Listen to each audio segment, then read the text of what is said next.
तो डर के आगे जीत है, ये समझने के बाद अब आगे बढ़ते हैं और बात करते हैं ट्रस्ट की, विश्वास की।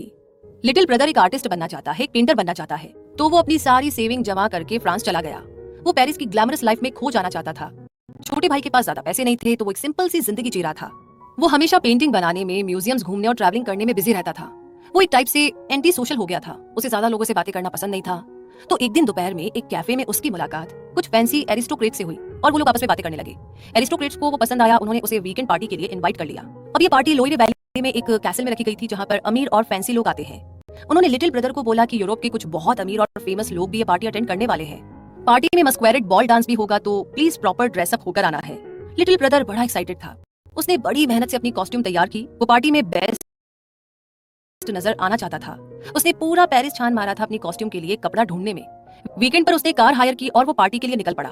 पर जैसे ही वो वेन्यू के अंदर पहुंचा तो उसे अपनी गलती रियलाइज हुई। एरिस्टोक्रेट्स ने उसे ये नहीं बताया था कि पार्टी की थीम मडीवल कोर्ट है। लिटिल ब्रदर की कॉस्ट्यूम लॉबस्टर वाली थी, जो पार्टी थीम से कहीं भी मैच नहीं कर रही थी। उसे बहुत शर्म आ रही थी। उसका मन किया कि वो पार्टी छोड़कर चला जाए, पर फिर उसे एहसास हुआ कि उसने इस कॉस्ट्यूम को कितनी मेहनत से तैयार किया है।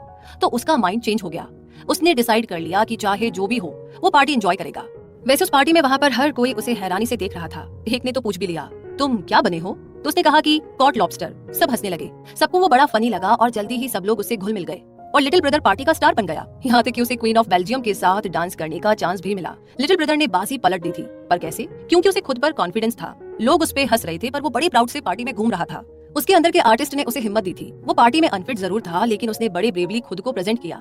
तो ये एक लेसन है कि अपने अंदर की खूबियों को सराहो और किसी की परवाह किए बिना अपनी जिंदगी जियो। खुद पे इतना यकीन रखो कि आप कॉन्फिडेंटली किसी भी पार्टी में सर उठाकर चले जाए। अगर आप फेल भी हुए तो क्या हुआ? शर्मिंदा होने की या माफी मांगने की कोई जरूरत नहीं है। अपने ड्रीम्स को अचीव करने की खुशी से ज्यादा इंस्पिरेशन आपको अपने फेलियर्स की, डिसअपॉइंटमेंट से मिलेगी। क्योंकि जीत हमें सिर्फ खुशी देती है, पर हार हमें काफी कुछ सिखा जाती है। जैसे कि कैटी अर्नोल्ड रेटलिफ एक राइटर है, लेकिन एक बार उन्होंने कई सालों तक कुछ भी नहीं लिखा। क्यों? क्योंकि उनके प्रोफेसर ने उन्हें बोला था कि जब तक तुम्हें दर्द का एहसास नहीं होगा, तुम्हारी राइटिंग में जान नहीं आएगी। तुम तभी अच्छा लिख पाओगे जब दर्द फील करोगे। और कैटी ने अपने प्रोफेसर की ये बात गांठ बांध ली। वो उनकी बड़ी रिस्पेक्ट करती थी, इसीलिए उनकी कही हुई बात कैटी के लिए काफी ज्यादा मायने रखती थी। लेकिन कैटी को उन पर इतना भी ट्रस्ट नहीं करना चाहिए, क्योंकि उनके इस लॉजिक ने कैटी को लिखने से रोक दिया था। कैटी को लिखना बहुत पसंद था। उसे लिखने से खुशी और सेटिस्फेक्शन का एहसास होता था, लेकिन उसे जल्दी ही एहसास हो गया कि प्रोफेसर की एडवाइस गलत है। कैटी ने फिर से लिखना शुरू किया। उसने एक बुक लिखी जो काफी हिट हुई, लेकिन अगर वो किसी पर आंख मूंद कर विश्वास नहीं करती तो उसे अपनी क्रिएटिविटी दिखाने में इतना टाइम नहीं लगता। तो हमारे आसपास बहुत से ऐसे लोग हैं जिनकी कहानी कैटी जैसी ही है। गलत लोगों की बातों में आकर उनके अंदर की इतनी सारी क्रिएटिविटी वेस्ट हो जाती है। क्रिएटिव होने के लिए आपको किसी पेनफुल प्रोसेस से गुजरना पड़े, ये जरूरी नहीं। ऐसा ना सोचे कि जो काम आपको तकलीफ नहीं दे रहा उसकी कोई वैल्यू नहीं। दर्द पर ट्रस्ट करना गलत है। बहुत ज्यादा पेन भी इंसान को अंदर ही अंदर मारने लगता है। तो हमें किस पर ट्रस्ट करना चाहिए? पेन पर यानी कि दर्द पर, या प्यार पर?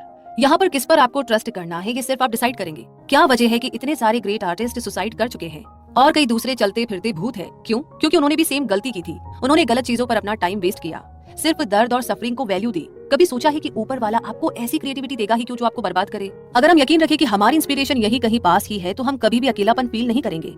जब आप इंस्पिरेशन पर ट्रस्ट करते हो तो वो भी आप पर ट्रस्ट करती है। लेकिन कई बार हम किसी गलत फहमी से भी इंस्पायर हो जाते हैं। आप अगर इस टाइप के इंसान हो तो कोई हेल्पफुल गलत फहमी पालो। एक जिद पालो कि क्रिएटिविटी बनने की डिजायर आपके डीएनए में है। आपकी क्रिएटिविटी यहीं रहेगी और हमेशा आपके साथ रहेगी। तो चाहे सिचुएशन कितनी भी खराब हो, आपको यकीन होना चाहिए कि आपकी क्रिएटिविटी आपके अंदर मौजूद रहेगी, हमेशा हमेशा के लिए। तो जितना ज्यादा आप खुद पर ट्रस्ट करेंगे, उतना ही आप क्रिएटिव होते जाएंगे।